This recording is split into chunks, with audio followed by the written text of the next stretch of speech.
We're going to get started at 10 o'clock, so we have about 5 more minutes. Thanks for joining us. Good morning, everyone. Thanks for joining us again this morning for our third of these forums on issues during the remote learning and the closing. So let me take you through just a bit of sort of the architecture of these meetings. I'm Bill Lapini, superintendent, working from the office that I share with my executive assistant, Lily, who may wander through the screen from time to time. She does not like me sort of infringing on her space, which I've been doing now for the last three weeks plus. So we're going to take you through some sort of announcements about some issues and where we stand. We have a sort of special hour this morning in that we're going to have Bill McGowan, the principal of the high school, join us. You can see joining me right now are Caroline Arakelian, our Executive Director of Student Services, Matt Ferreira, our Business Administrator, Rhonda Evans, who's my Executive Assistant, and David Hobbs, who's our Assistant Superintendent for Curriculum Instruction and Assessment. And there's Mr. McGowan. Good morning, Mr. McGowan. So the way we'll do this so I have a few opening comments. I'll let some of them make some comments, and then we'll open it up to questions that you may have. We do that through the Q&A function at the bottom of the screen. So as you submit them, then I will moderate them and get them to the right person in this group to try to answer questions that you may have. So I want to start out this morning, as I always should, by thanking our teachers and administrators for their amazing work. This is week 3+ for us, and I continue to hear every day about the great work that these people are doing, and I can't tell you how much I and we, and I know many of you as parents, appreciate it. I want to thank our students for their work and for their perseverance through this very difficult time. And I guess since largely with high school students this morning, largely also high school students because of the special challenges associated with being particularly a senior in this environment. I want to talk briefly to start about the May 4th date. You may know that the governor had announced that May 4th would be a decision point for him in terms of where we went going forward. We're now being told that that decision could come or should come this week, that it will come by Friday the 17th. We don't know what that decision will be. We've heard, so I think now we're up to 19 states that are closed for the year,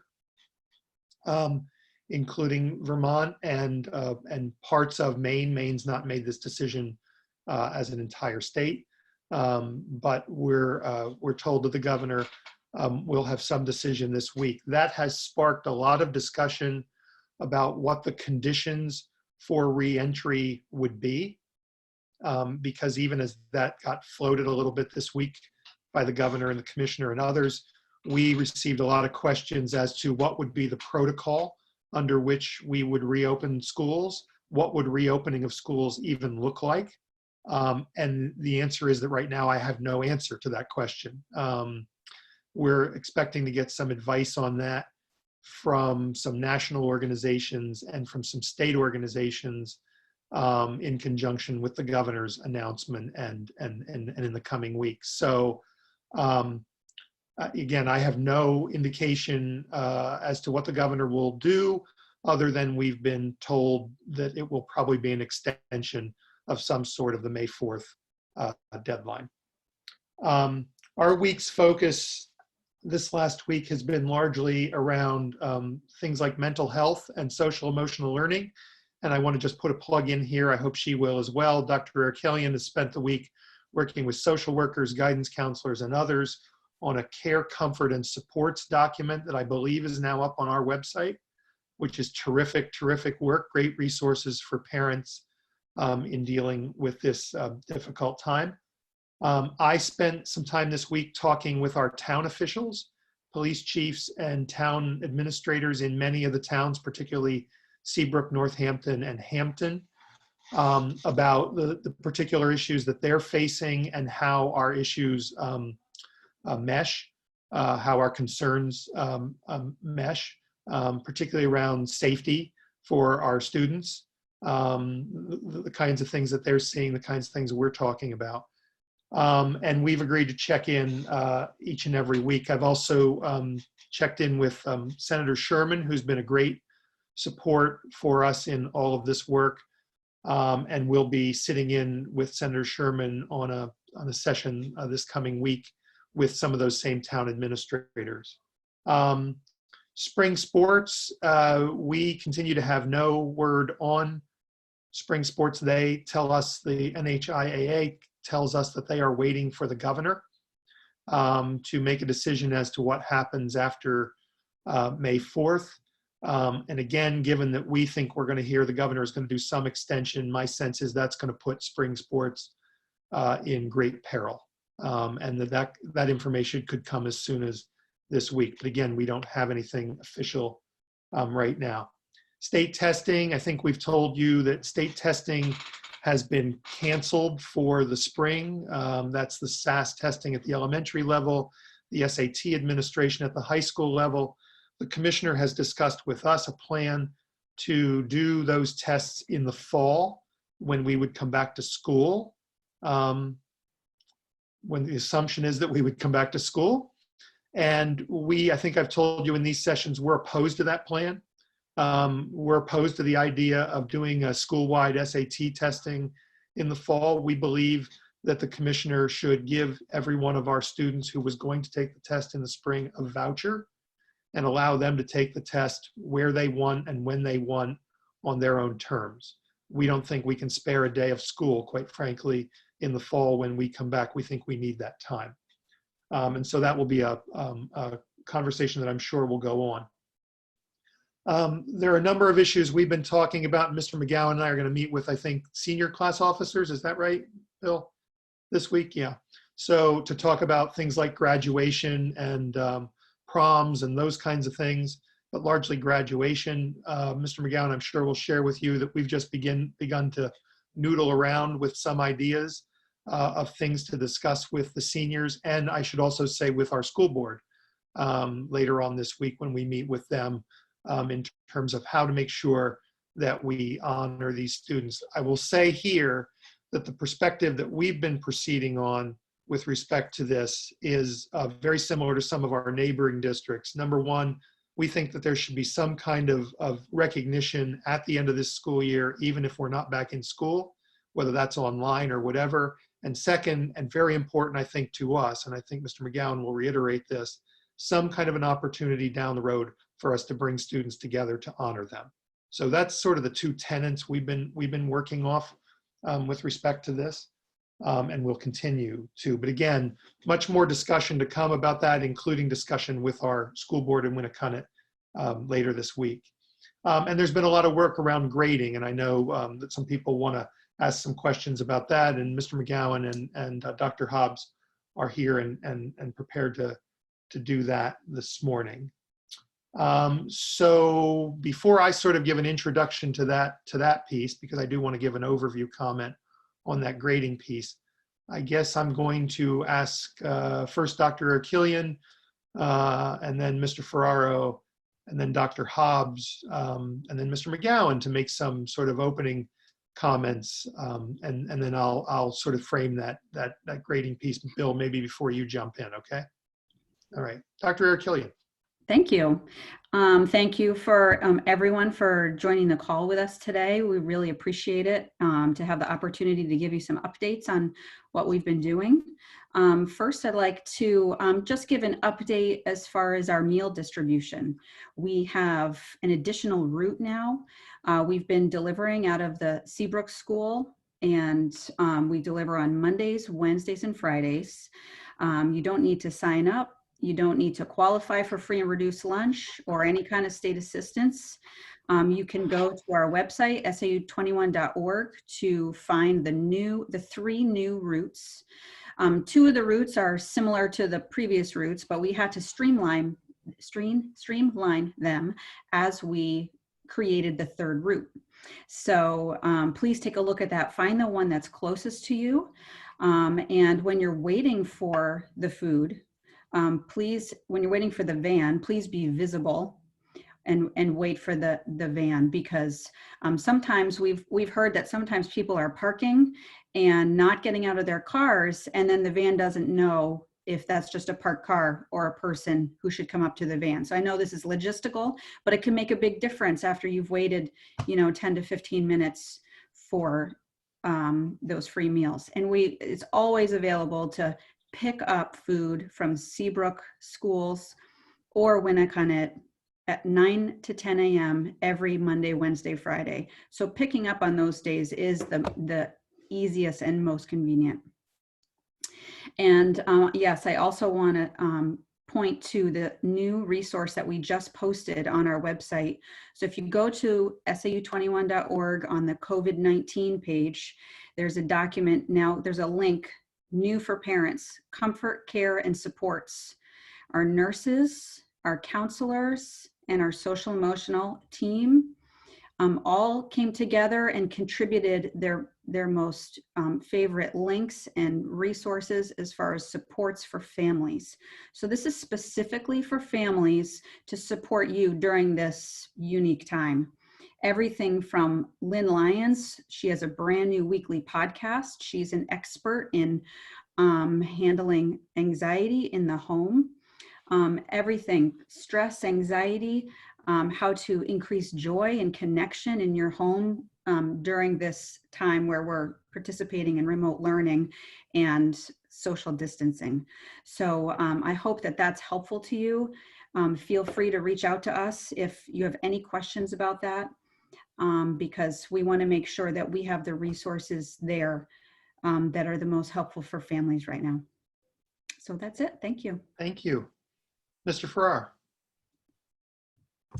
Good morning. So from an operations perspective, we continue to limit access to all our SAU 21 buildings. This is to essential personnel to perform any necessary tasks.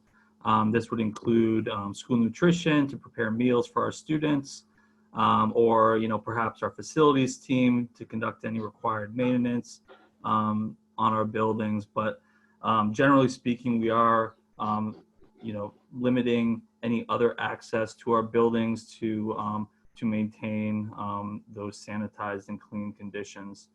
As I've reported previously, we did contract a professional remediation company to sanitize and disinfect all of our SAU 21 buildings. And this will occur again prior to students and staff reporting or returning to school. So we're just trying to maintain that sanitized and disinfected condition in our schools and minimize any contamination. Additionally, our human resources, payroll, and accounts payable are all fully functional, and we are continuing with operations during this remote environment. So this means that we're continuing payroll uninterrupted for all of our teachers and staff who are doing this incredible job providing education instruction remotely. We are paying our vendors on time, and we are conducting our normal hiring process. So this means we're interviewing with prospective candidates via video conference, either Google Meet or Zoom, and all paperwork and contracts are being executed online via DocuSign. So further, we do have our technology teams who are remaining an integral part of this successful remote learning initiative. They're working tirelessly and behind the scenes to support all of our students, our staff, our teachers, really to ensure that we're all up and running and we're able to leverage and maximize our available technology software and subscriptions during this remote learning period. And you know, these particular operations employees oftentimes work behind the scenes, and you may not see much from them. So I do want to take this opportunity to thank all of these really incredible team members of SAU 21. So you may not hear from them necessarily, but I mean, boy, our human resources, accounts payable, finance, office support staff, payroll, school nutrition, facilities, technology, they're all really an important piece of making this successful. So thank you to all of those people that are working remotely, and you know, making sure that we are continuing. Finally, I just want to take one note. So as we, in regard to funding, so as we continue remote learning in this environment, we've incurred some extra costs. So this includes the aforementioned sanitizing of the schools, providing meals for all our students, various technology investments, you know, including our internet hotspots, our technology subscriptions, and some software. And we expect some additional costs, you know, depending on how long this continues. But I mean, I'm sure you all know, or you've seen in the news, that the federal government is providing some stimulus funds via the CARES Act legislation. So we do expect some funding via that means. Additionally, we may see some extra funding from the state or via FEMA funds. We don't currently have a final dollar amount on what we will be receiving from the CARES Fund. However, based on our, you know, back of the envelope estimates, we are confident that the funding will cover the costs we've already incurred. However, we are continuing to carefully monitor, you know, potential extra costs as we look at what school will look like when we do reopen. Because we may be looking at potential investment needed for the reentry of our students, teachers, and staff to school. So, you know, obviously, you know, the instruction and the learning is at the forefront, and how do we continue momentum and this learning experience for our students? But we also have to keep in mind these funding variables. And we are monitoring it, and we're hopeful that we will receive some funds from the federal and state sources. Thank you. Thanks, Matt, for that great comment about about all the people behind the scenes who are really making all of this work. That's terrific. The one thing I wanted to ask you, sorry if I'm putting you on the spot, is people shouldn't be alarmed if they begin to see people working on our grounds over the next couple weeks, right? Correct. Thank you for mentioning that. So we are, as the weather warms up, we are instructing our facilities team to do some outdoor grounds work. However, we are maintaining very strict regulations and conditions on how they conduct that work. So they are not to be doing any work in any proximity to each other. It's really just individual work that they can do from proper social distancing distances. So we do hope to keep the outdoor grounds in good condition. However, not at the expense of our employees' safety. So we will only be conducting any work where they can do it safely apart. Great, thank you. Dr. Hobbs. Gotcha. Thank you. And thanks everybody for coming this morning. Yeah, so with respect to teaching and learning, we are, for lack of better terms, finding a new routine, right? We're kind of getting our feet underneath us in terms of classroom instruction. I've seen a lot more kind of student surveys going out, classroom surveys. How are we doing? What do we need as a class? We've actually I've been able to drop in on a couple classes, which has been nice to see. And it's heartening to know that there is a routine kind of emerging out of the dust here. So that's where classrooms are. I wanted to make a point about the Southeast region. So we've had two different committees kind of gel over the course of the last few weeks. One is the Southeasters group, which is a group of superintendents in our region. And the other one is what I like to call the CIA group, Curriculum Instruction Assessment. And they likewise are assistant superintendents, curriculum coordinators from around the Seacoast.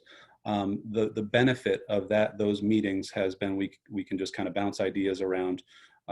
We've gone through calendars, kind of how each school is setting up their calendar, what the pitfalls that we're encountering are. We've gone through special education needs, what are the issues in the field. We've looked at school-wide versus team schedules.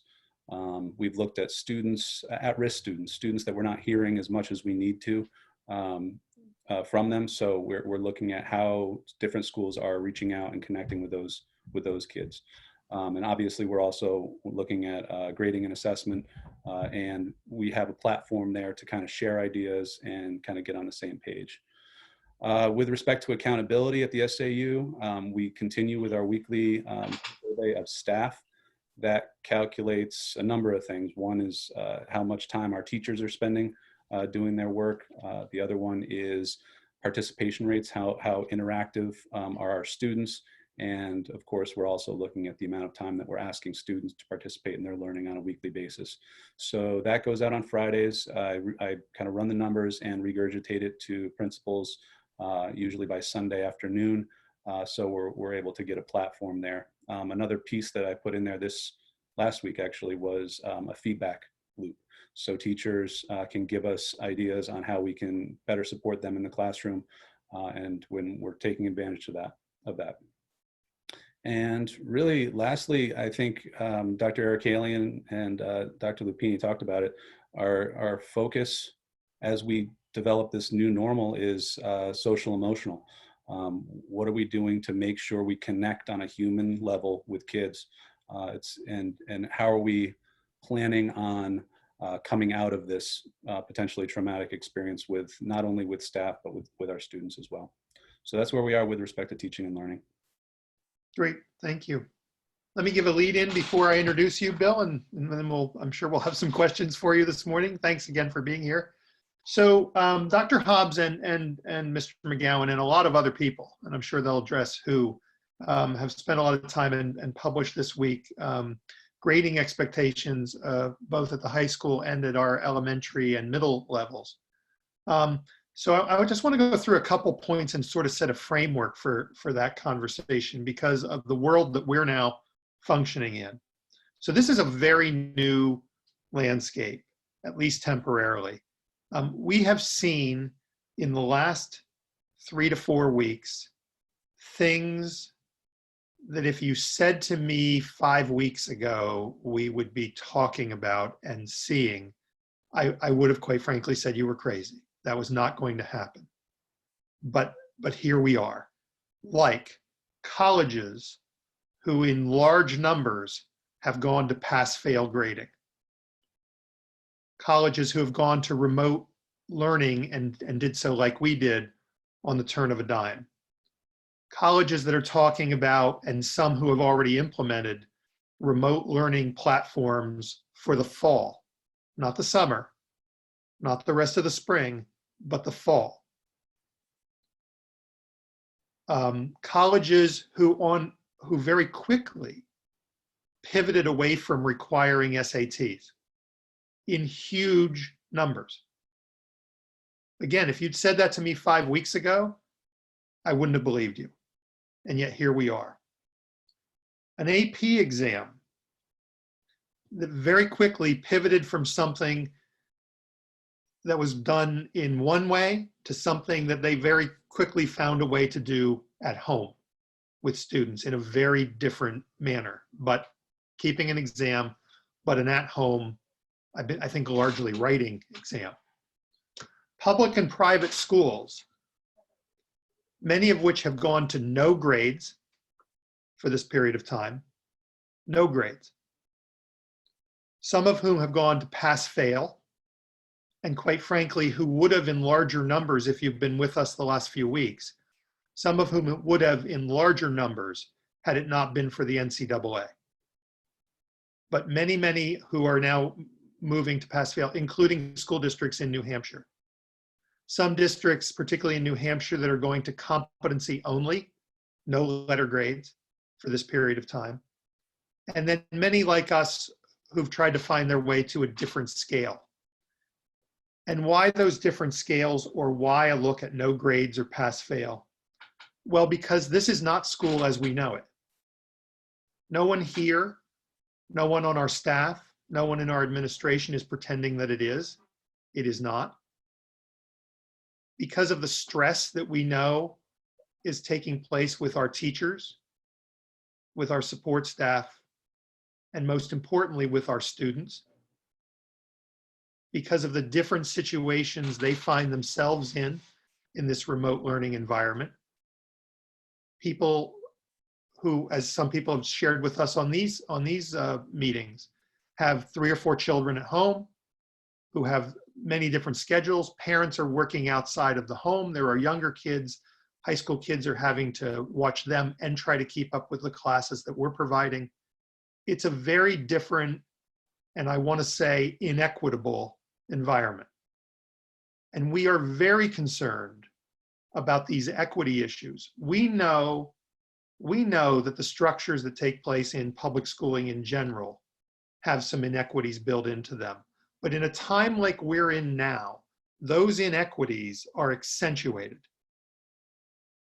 We've had calls from kids since the grading scale was announced, thanking us for giving them a chance to be able to get through the next number of weeks when they were seeing themselves underwater otherwise.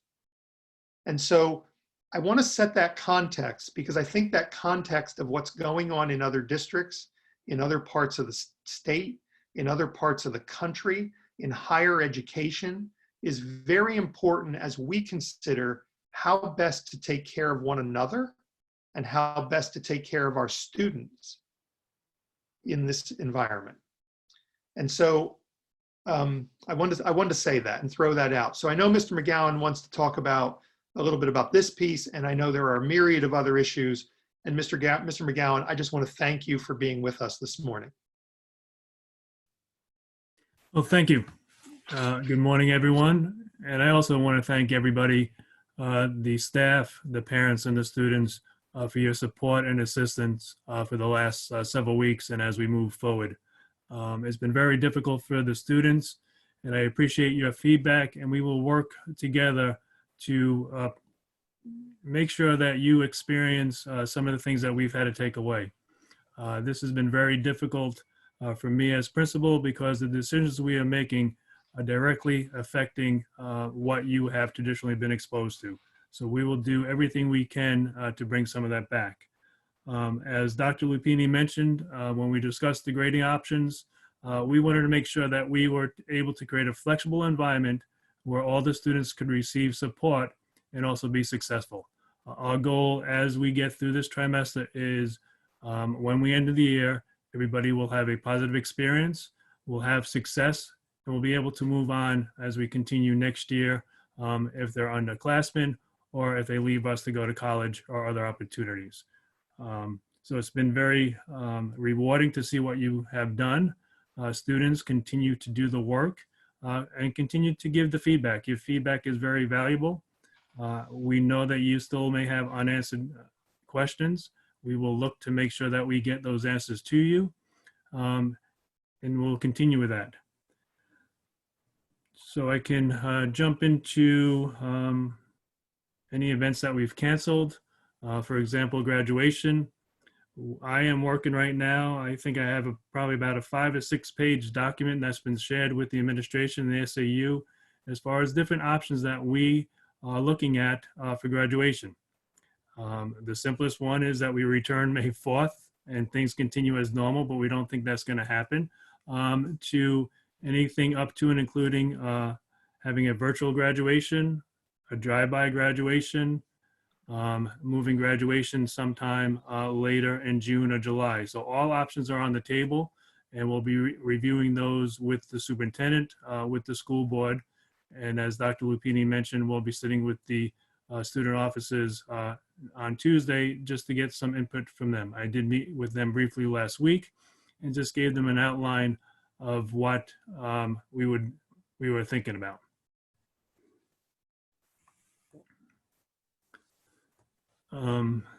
Should I just go ahead with these questions, I guess? Well, no, I'll get to the questions. If you and David want to maybe give an overview on grading, and then I'll go to the questions. Okay. Sure, I can jump in on process Yeah. at least. Please. So grading and reporting, obviously it's a big issue. It's an issue that's never solved, even in face-to-face conditions. But we, here at Logistics, we put together a team early last week. Oh my gosh. And the team was curriculum coordinators, representatives from all of our schools. It was a K through 12 team. And what the intent of that team was to just bullet out some basic expectations for grading and reporting. Throughout the course of our conversations, we realized that a lot of teachers had kind of found their footing and understood the feedback they were giving to students and had developed a system that was working for them. So, kind of a guiding premise there was not to disrupt what was already happening and working well within the schools. Obviously, as Dr. Lupini said, another guiding premise of that group was to make our reporting and our final grade assignments as equitable as possible, as supportive as possible, not for everybody, for students receiving special ed services, for students who may have working parents, et cetera, for student athletes who have to work with the NCAA. We wanted to make sure we put together a system that was as supportive to the most students.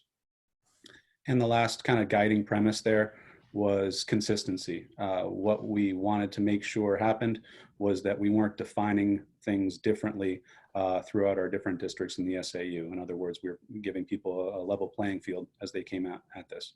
So anyways, those were the kind of guiding premises of the group. We put together a bulleted plan that was shared out to principals early last week. And we kind of answered any clarifying questions. And then we kind of turned it, at least I guess this is a conversation over the high school. We turned it over the high school for what that looks like in terms of real teaching and learning, going from those broad bullet points into actual classroom practice. So I can speak to the high school process. I believe what they did was they pulled together, the curriculum coordinator pulled together the team leaders, which are representatives from each department. And they kind of took the bulleted points and created a more robust shared document to be shared with staff. So that's kind of the process with how it came at the high school. I think at that point, Bill was there to, Bill McGowan, sorry, was there to communicate to staff and communicate to moms and dads. Yeah, at the high school, we met with the teacher leaders. We met with my administrative team to finalize it. We've met with all the teachers in department meetings to explain how to issue it and what it meant. And right now we're very comfortable. It affects all students. We know that some students have other things outside of academics. Our goal was to make sure that every student had a supportive environment and would be successful. All right, thank you for that. I really appreciate it. So, Bill, you're new to us, so I'll tell you what we're going to do now. I will sort of moderate the questions, and probably David and Caroline, for the most part, would tell you that then I farm them out to each of them. So I'll try to answer what I can, but look to you and Mr. Ferreira. I have to say, we've joked from time to time that Mr. Ferreira doesn't get questions. And so I think he's probably thrilled that there's a question down the line here for you, Matt, today. So let's get started. Let's see. Oh, one got bumped. I don't know how these questions get bumped, but we'll go to the one that sits at the top of the queue for me now. When will the meeting take place to make a decision on graduation options? I feel that knowing this is important for the seniors' morale right now. It's a great question. Bill, I know we're going to meet with senior officers next week. We're talking to the school board this week. Let me just frame this for you a little bit and say that it would be helpful to know what the governor is going to do with respect to the rest of the school year. It would also be helpful to know what the conditions are for reentry. Those are things I talked about at the beginning of that. But assuming that we know the answer to those things, and we know that no gathering can take place, let's say in June, just with that assumption for a second. Bill, can you sort of walk us through how we're thinking about this and how you're thinking about talking with the kids and your team and the SAU team beyond this coming week when we talk with the senior class officers and the school board? Well, some of the options that, based on when we return and what those meeting conditions are like, we took a look as far as when would be the last moment in time that when we could have a graduation before the students either go off to college. We do know that we may have students in the military when they would have to go off to service. So our time frame, thinking wise, would be we could do something between either the end of June, July. Going into August would be, I think, too difficult to have the students come back if they already went to college. I do know some colleges are taking a look into doing something in the fall, even combining something next year. I think for Winnicott students, the best option would be to be able to do something in the June, July timeframe. That will also depend on the gathering size. And if we can't have a full graduation, how do we recognize and celebrate the accomplishments of the students? So that's the thinking right now. And again, it could be a combination of, we cannot meet, some type of virtual graduation where we put together videos and pictures of the students and share that out. And also maybe meeting in smaller groups as far as gathering size, just to recognize different groups throughout the year. And again, thank you for that, Bill. These are ideas that Bill and some senior officers and his team are talking about right now. There's a lot more to go on that. When will decision be made? I would think in the next few weeks, probably before the end of April, Bill, we'll be trying to firm some things up as we get more information from the governor's office, right?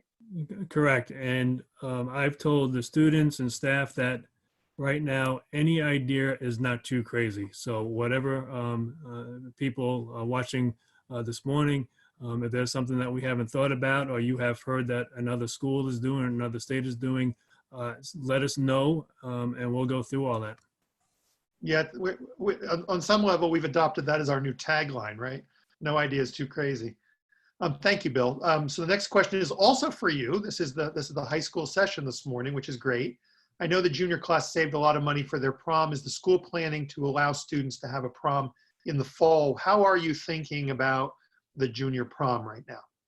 So right now, all the money that the juniors have raised, that money will remain with the student, that class. We have canceled the venue that we're going to use, so we do have that refund. Right now, we're taking a look at different options. If we do something in the fall, what venues would be available, or if we extend that venue, if we transfer that venue possibly for the senior banquet next year, because the junior class next year will be seniors.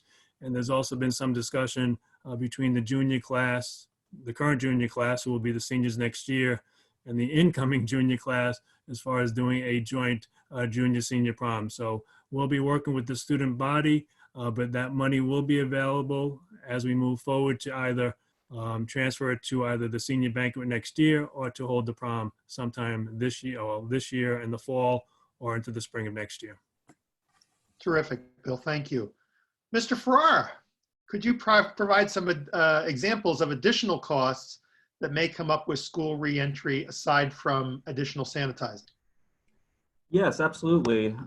So reentry costs are somewhat dependent upon how long we're going to be operating in this remote environment. So, but hypothetically, assuming we can return to school and into our buildings this summer, we could potentially, and these are just ideas, we could potentially invest in expanding our summer program.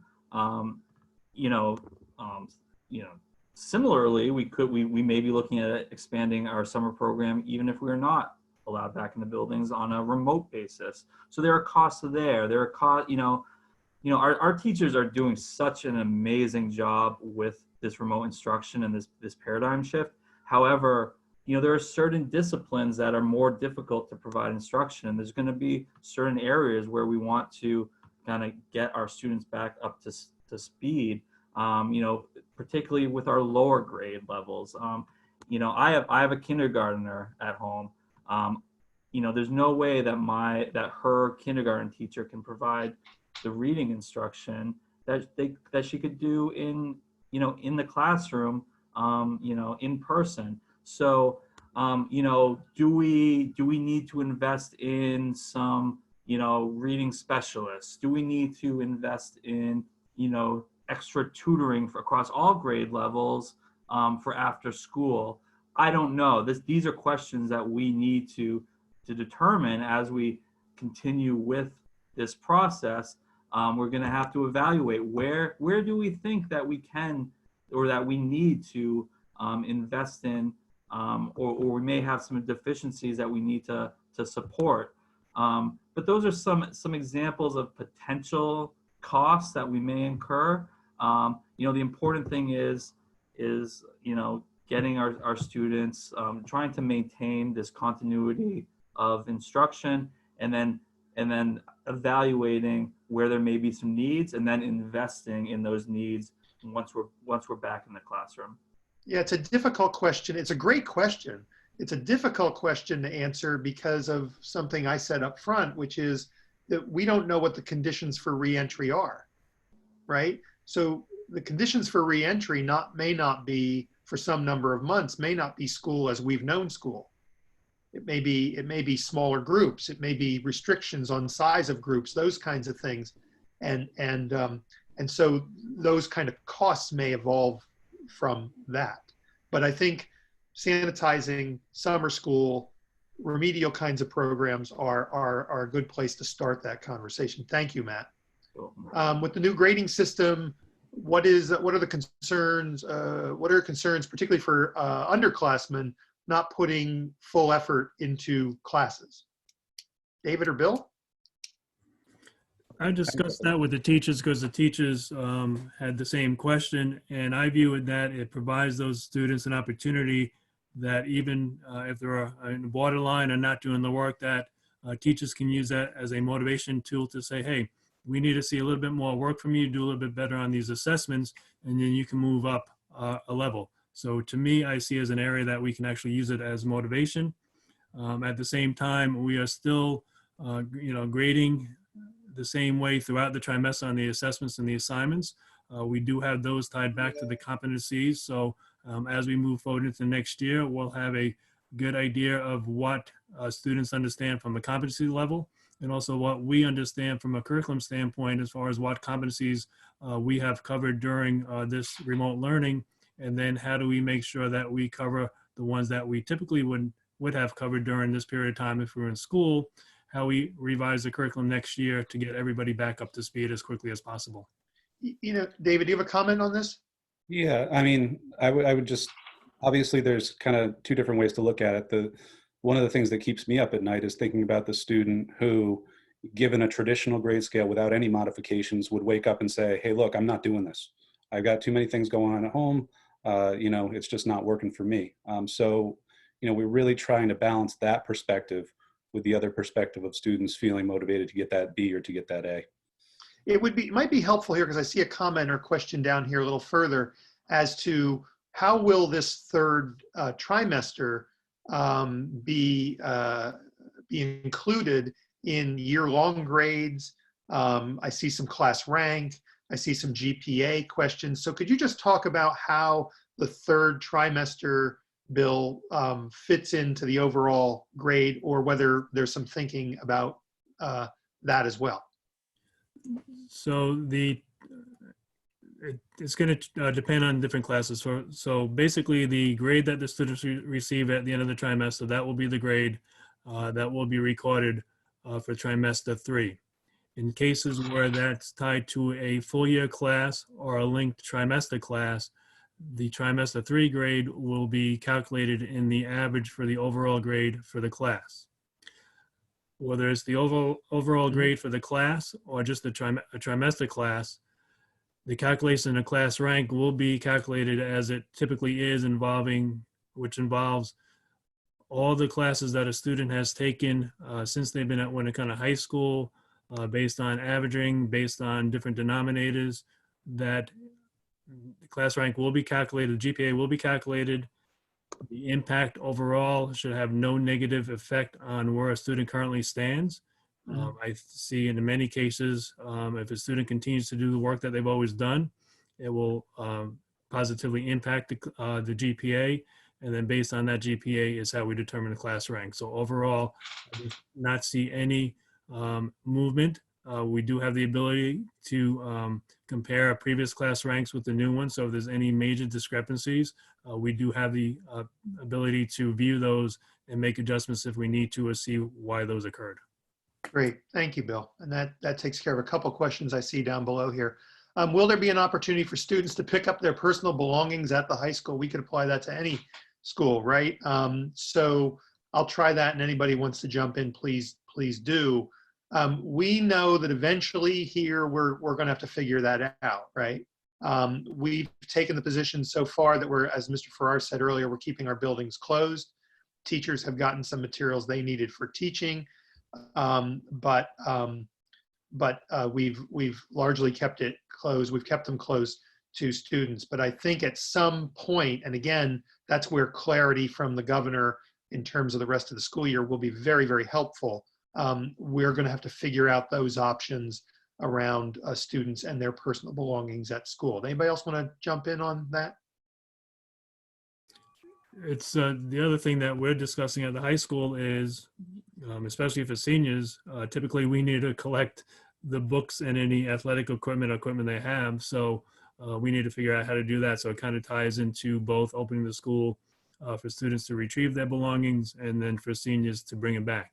And if seniors leave before we open up the building, I'm sure I'm going to see a lot of the parents in the fall returning material.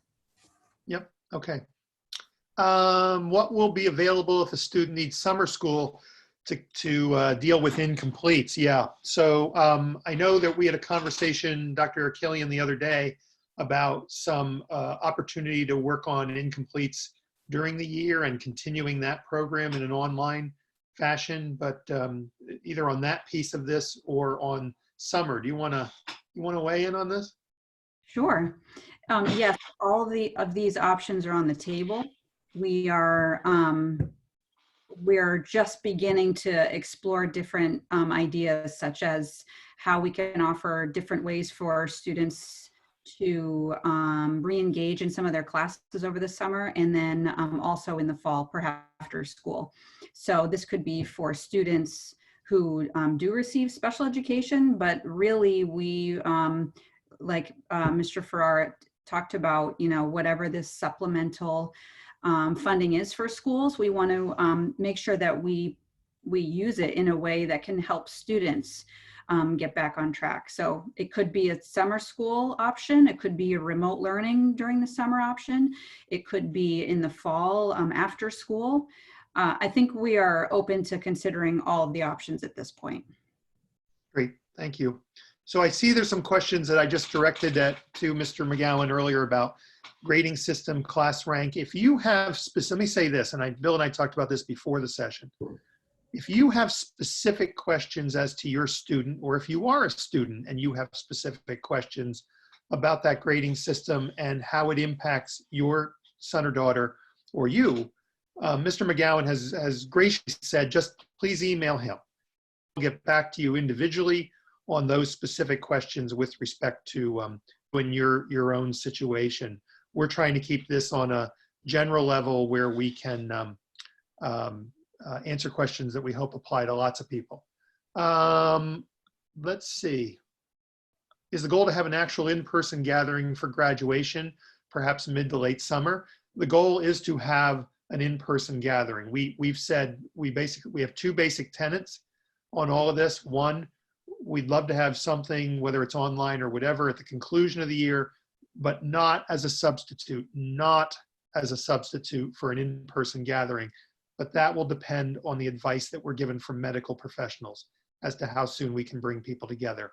Yes, yes, yes, that is our goal, to bring kids together for their high school graduation. It's very important to all of us.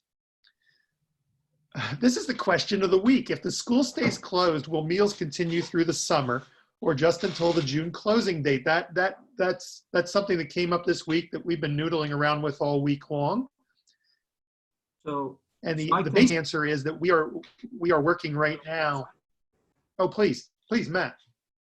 okay, yeah. So we are working with our school nutrition directors to examine that very point. We are very interested in providing a seamless program over the summer so that there is no gap in service for our families as we go through this crisis. So we are committed to making certain that our students are fed and have the adequate nutrition in order to learn and to continue in this remote instruction. And we, whether we reopen in the summer or not, we have every intention of providing lunch through the summer. We just need to make certain that we are doing so properly with along USDA regulations and both on the state and federal level. But we are hopeful that this will be possible and we will be able to continue service. Thank you, Matt. Here's a great question, Bill, about scholarship night. What's been the conversation on how you might do that? Well, scholarship night falls into that senior week activities that we are looking at, in addition to graduation. How can we bring groups of students based on the time frame back together to recognize and celebrate the accomplishments? So it's something that we're still discussing. We don't want to lose that opportunity to recognize those students. It is a smaller group typically than the graduation would be. So as we get more information from the state as far as gathering size and when we can return, our goal is to try to get everything, any type of recognition for students that we can. Again, we can also do something virtual, but all options are on the table right now, and we will keep you posted. Great. Bill, here's somebody who took you up on your invitation of ideas and said, I'm hearing about places in the country where they're using a drive-in movie theater or a racetrack. In other words, some large outdoor space for graduation. So thank you for that. That's a great comment. Here's a shout to Mr. Ferreira for his comments about preschool and whatever. And I appreciate that as well. That's difficult for those teachers, as Matt said about the kindergarten, and really appreciate that comment. Thank you. Yeah, actually, if I can just speak Please. up, just now that I have the opportunity to talk, I'm going to take advantage. So I also have a daughter in preschool who's on an IEP. So I understand your concerns because there can potentially be more challenges for these students, and that's an area that I neglected to mention in potential costs for reentry. We are doing everything in our power to support our students with special needs. And I know Caroline is working with our special services directors and all our special education teachers in order to offer the maximum services possible remotely. But that being said, we are looking at what funding and investments that we can make in special education for when those students do return to school. So that's an area that we have identified and that we anticipate that we'll be investing in as well. So. Great, thank you. Rhonda, I believe this question's for you. Is this meeting, I know they are, where is this meeting, where are the two previous meetings, and where will this meeting be available with the recordings of the meetings? They're on the SAU website, and it's on the COVID-19 page. I'm looking at it right now. I do see the video on here from April 4th. I will double check with IT and find out where the previous video is, because I know that we do put the videos out there for people to see. That's great, thank you. You're welcome. How does a student get homework help that usually occurs after school hours? Dr. Arakelian, do you want to speak to that? Well, we have a few options for that. Particularly at the high school, I'm not sure which district this question is from, but at the high school, we have a few different things in place. We have some teachers who are setting that up now. We have teachers who in special education are setting that up now. And I know that other teachers have office hours when you can be in touch with them and make your own time to meet with them to have after school homework help. In addition, there are, I know that I've heard a lot, so probably most of our regular ed and core subject teachers are doing weekly Google Meets. So they're having like 2 hours of Google Meet time during the week when any student can pop in and ask some questions about their work and then pop back out. So it's like office hours, kind of like a college model where a student can pop in with that, but certainly students can make their own appointments with teachers. And then we also have that more structured, formalized after school homework help that's just getting set up right now at the high school. Okay, and Bill, we'll be able to get something out about that to parents? And students? Yes, we've been working with the IT department to set up a Google Classroom, so that should be up and running sometime this week, and I will email the community. Terrific. There's a question here that got bumped up because it has a like. I'm now seeing how they get bumped up. Students who are not engaged checking in, can teachers come up with alternate modified assignments in an attempt to get some credit? So Bill, I'm gonna go to you sort of on that one for the idea of, you know, teachers checking in with kids and making sure that they have some level of succeeding. How are you at the high school talking about these kind of issues? So right now at the high school, teachers are reaching out via email and phone to those students that don't show up.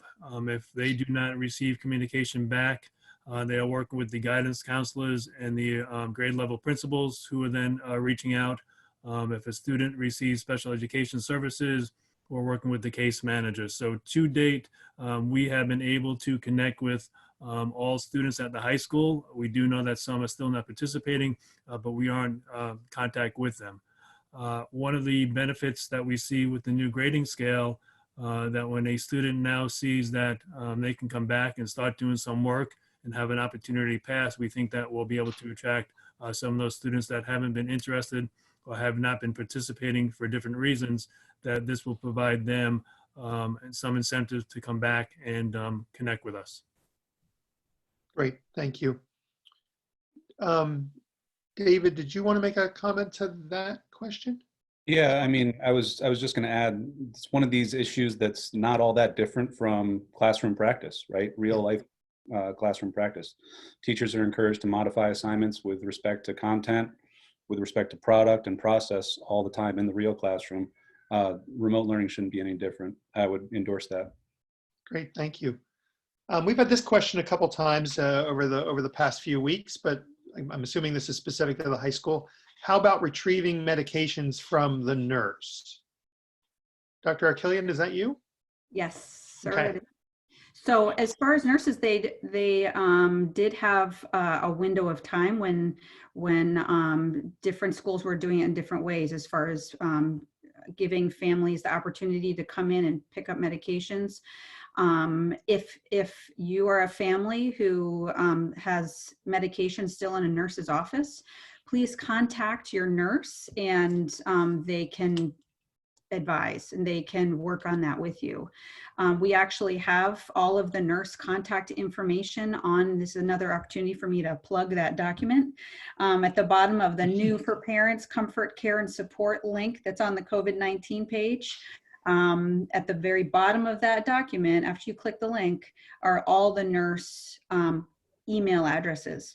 So if you are needing something from the nurse's office, please contact your nurse and she can help you. Can I add one more comment really quickly? You absolutely may. Thank you. So there are a couple of questions here about scholarships, and I'm not sure if our Zoom attendees are aware that you can go into, I hope you can view the answered questions, because there are a couple places where we have typed an answer. And something that's more logistical that we may have answered in the past will be in that section. So you go to answered questions, and there was a question on scholarships kind of down toward the beginning. And have any scholarship dates been extended for seniors due to this?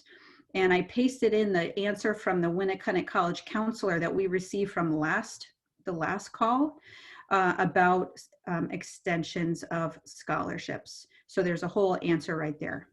Great, thank you. And there's a question here, have the deadlines been extended? So that's in that answer, but basically the answer is most of the April 1st have been extended. However, many of them are online. So some of the later ones, they're just still online. But Melinda Schaffner has been in touch with all of the juniors, all of the seniors, and she updates the Google Doc that's on the winnicott.org website with all of the changes, with how to submit and deadlines. So just go to winnicott.org, the guidance section of the website, to find that updated information about scholarships. Great, thank you. There's a comment here thanking spring sports coaches who in many cases reached out to students. Thank you for that comment. That's really wonderful to hear. We've heard those same comments, particularly about many of our teachers who are coaches who've reached out to students. So thank you. Yes, I hope if there's anything we've gotten across this morning, it's that we absolutely believe that these seniors deserve an opportunity for these seniors deserve an opportunity to walk across the stage and be recognized. And we are committed within whatever restrictions we're given by medical professionals to be able to do that. So yes, 1,000 times yes. And I love this suggestion. Bill, you asked for suggestions and you're getting them. Someone suggesting that we order class of 2020 scarves for a potential outdoor graduation at some point. That's a great idea. Great idea, yep. And what are the best sources for students with medical issues and parents losing jobs? Dr. Arakelian, you want to jump in on that? So I recommend a few things. So I recommend the National Association for School Psychologists. They have a lot of resources for parents and school staff to help students and families cope. So as far as coping in general with anxiety and stress, I highly recommend Lynn Lyons and the National Association for School Psychology.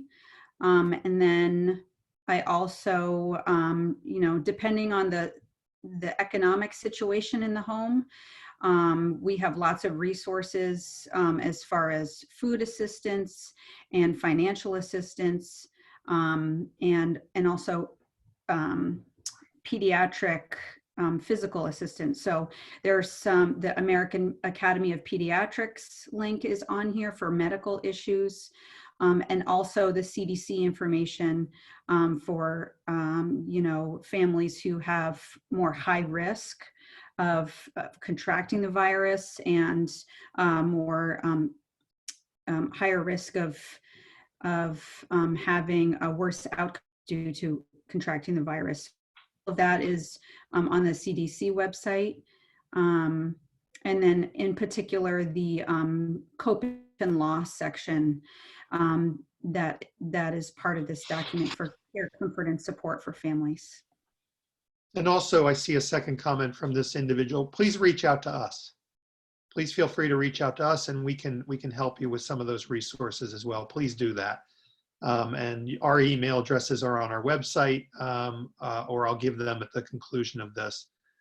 And here's a comment from one of our wonderful senior class advisors. Thank you. And thank you for that comment.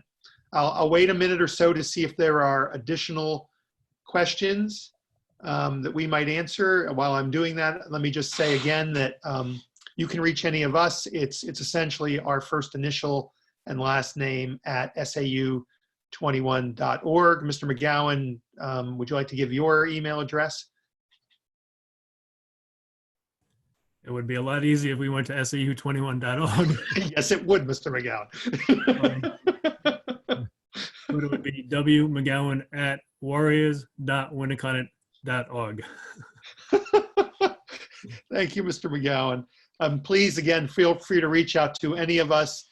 I neglected in this session to thank those people who work in our system somewhere and come to these sessions and provide us with text answers to questions where we don't have them sometimes, so that we can give them. That's wonderful. Thank you for doing that. Okay, and we have some comments here.